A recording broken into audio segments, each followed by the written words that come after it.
Good morning, welcome to back Rahi Aparna channel. Welcome back to my বললাম কেন? কারণ আমরা দুদিন ভিডিও আপলোড দিইনি, তার জন্য এই কথাটা বললাম। আমরা এখন বেরিয়ে গেছি, মাসির বাড়ি যাব। আর সবাইকে জানাই happy new year. Happy new year বলবে? ওই হ্যাপি নিউ ইয়ার বলবে না। আমরা এখন যাব মাসির বাড়িতে। মাসির শ্বশুর মারা গেছিল, তাই আমরা শ্রাদ্ধ দিতে যাবো, তার জন্য বেরিয়ে গেছি। নতুন বছরে আমাদের কলকাতায় থাকা হবে না। আমরা মাসির বাড়ি কোথায়? কচুখালি যাবো এখন আমরা। আর এইদিকে সবাই ভালো আছে তো? আমরাও ভালো আছি।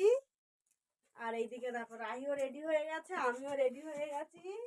আমরা এখন বেরিয়ে গেছি। সকালেরটা দেখানো হয়নি, কারণ এটা খুব ঝামেলা করেছে, কেঁদেছে উঠে ঘুম থেকে, তার জন্য দেখানো হয়নি।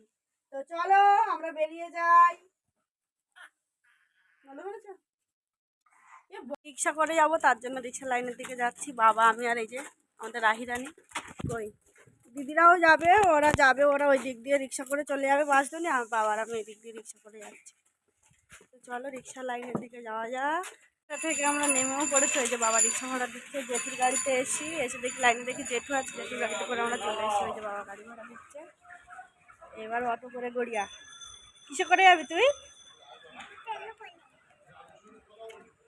রিক্সা থেকে নেমে উঠে পড়েছি অটোতে। এই যে দিদি এসছে লাস্টে, দিদি আর আমাদের ভান্না এসছে। আর এইদিকে বাবা বসছে, এইদিকে রাহি, আর এইদিকে বাবু আমার কাছে বসছে। অটো করে আবার যাবো গড়িয়া। গড়িয়া থেকে আরেকটা অটো ধরবো, ধরে তারপরে গড়িয়া স্টেশন। আজকে ব্লগটা অনেক বড় হবে। সকালের ওয়েদারটা দেখিয়ে দিই সবাইকে। গড়িয়া মোড় একটা অটো থেকে নেমে গড়িয়া যাচ্ছে, আর একটা অটোতে উঠবো, উঠে গড়িয়া স্টেশন যাবো।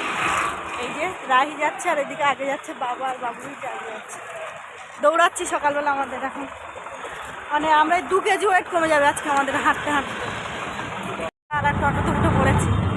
দাঁড়িয়ে গেছে সামনে, এই শুধু সাইডে দাঁড়ানোর ধারণা। আর একজন এই যে দাঁড়িয়ে আছে, পিছনে ব্যাগ রাখার জায়গা নেই, ব্যাগটা বলে দিতে খুব অসুবিধা হচ্ছে। আর এই যে আমরা যাচ্ছি, রাস্তা দেখিয়ে দিলাম।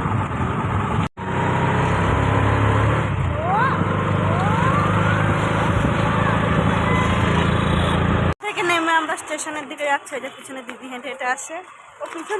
ও সবসময় পিছনে পিছনে হাঁটে। আমার হাঁটছে। বাবা আর বাবু আগে চলে গেছে। আর এই যে এটা দুষ্টুমি করছে।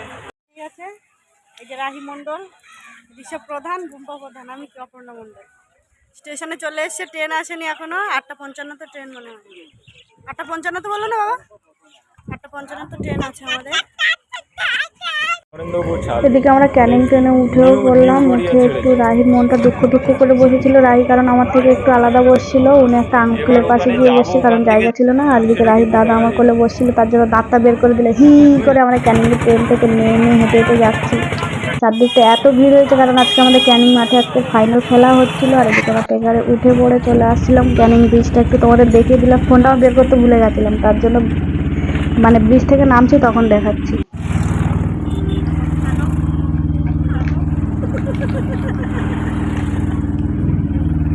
এদিকে গ্রামের মাঝখান দিয়ে যাচ্ছি। দেখো 2 সাইডে গাছ, কি সুন্দর লাগছে দেখতে।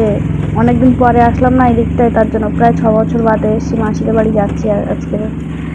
আর এদিকে এইগুলো যা দেখছে সব মাছের ফিশারি, এগুলো সব মাছ চাষ করে এই দিকটায়। আর এদিকে আমরা খেয়াঘাটে চলে আসলাম। দিদি ভাড়া দিচ্ছিল, তার জন্য আমি চারদিকটা একটু ঘুরিয়ে ঘুরিয়ে দেখাচ্ছি। আর আমাদের 2 বাচ্চাকে নিয়ে বাবা, তার মধ্যে বাবা দাঁড়িয়েছিল। চারদিকটা ঘুরিয়ে দেখি। এইদিকে বাবা খেয়াঘাটে দিদি আগে চলে গেছে, আর লাস্টে রাহি আর রাহি বা আর রাহির দাদা গেছে। আর আমি লাস্টে ক্যামেরা ধরে রেখেছি, ওদেরকে দেখাচ্ছি। আমাকে তো দেখানোর কেউ নেই, তার জন্য আমি ওদেরকে দেখাচ্ছি, আমাকে তো কেউ দেখাবে না।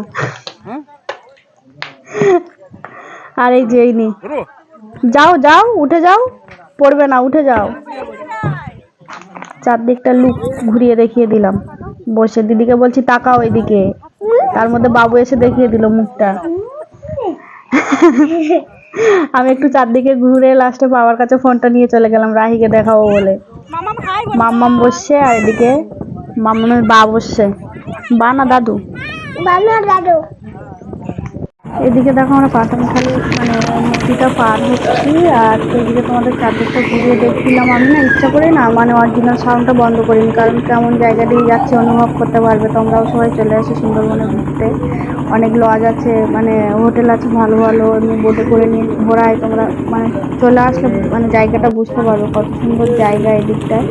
আর এই যে দেখো পাঠানখালীর দেখো মানে ঘাট পর্যন্ত চলেও এসেছি আমরা এইদিকে। আর এইদিকে জায়গাটা একটু দেখিয়ে দিলাম, ঘাটের কাজটা তোমাদের।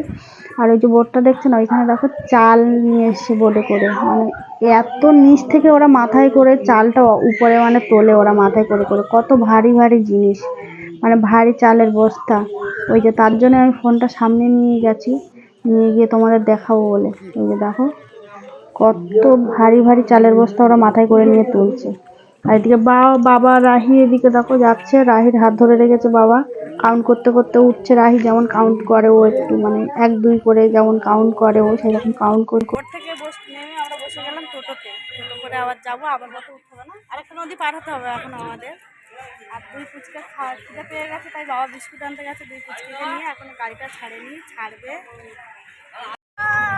আর এদিকে দেখো আমাদের গাড়িটা ছেড়েও দিয়েছে আর একটা।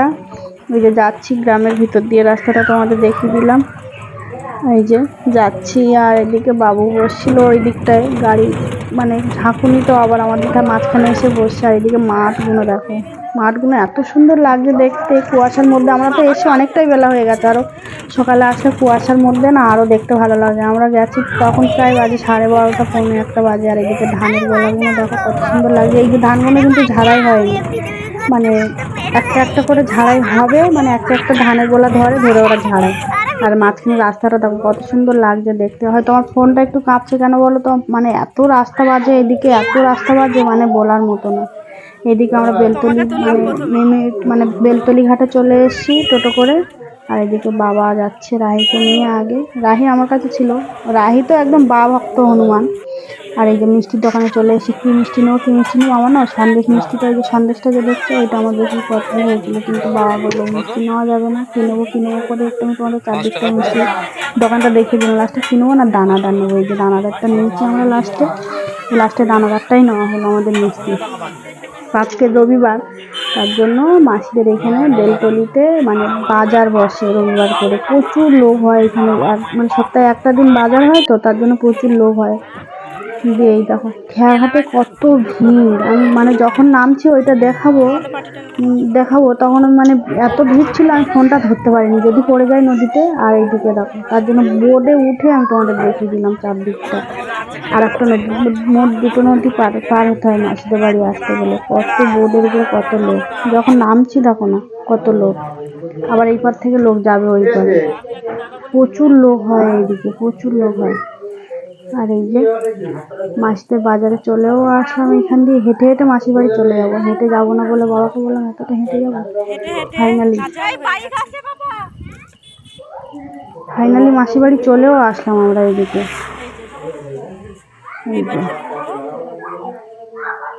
চলো যাওয়া যাক।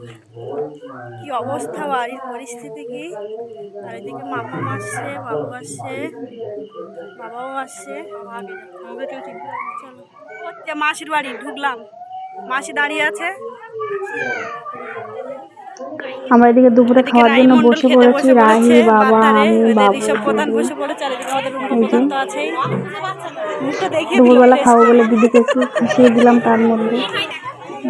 আর এদিকে রাতে সবজি কাটা হচ্ছে, রান্না হবে কালকে, তার আগের দিন সবজি কেটে রাখছে এর জন্য, কারণ অনেক লোকের আয়োজন, তো তার জন্য আগে দিয়ে সব সবজি কেটে রাখছে। গোল হয়ে সবাই বসছে, কত লোক মানে বউরা সবাই মিলে সবজি কাটছে। এইগুলো দেখতে ভালো লাগে, কিন্তু শহরের দিকে এটা দেখা যায় না, সব বাইরে থেকে লোক আসবে। কিন্তু গ্রামের দিকে এইটা বেশি হয়, যে সবাই মিলে সবজি কাটছে এক জায়গায়, কত করে সবাই গল্প করছে, সবাই সবজি কাটছে, সবাই আবার দেখছে। আমি ফোনটা নিয়ে ঘুরিয়ে ঘুরিয়ে দেখাচ্ছি, তো সবাই দেখছে কি করছে পাগলির মতন, পাগল হয়ে গেছে। হ্যাপি নিউ ইয়ার বলবি, হ্যাপি নিউ ইয়ার বল বাবা, তুই বলে দে সবাইকে। আরেকবার বলে দিলাম হ্যাপি নিউ ইয়ার। সবাই ভালো থাকো, বছরের প্রথমটা তোমাদের সবার ভালো কাটুক, প্রথম দিন। তো চলো আমাদের আজকের ব্লগে এই পর্যন্ত, দেখা হবে পরের ব্লগে। টাটা, গুড নাইট, শুভরাত্রি, সবাই ভালো থাকো।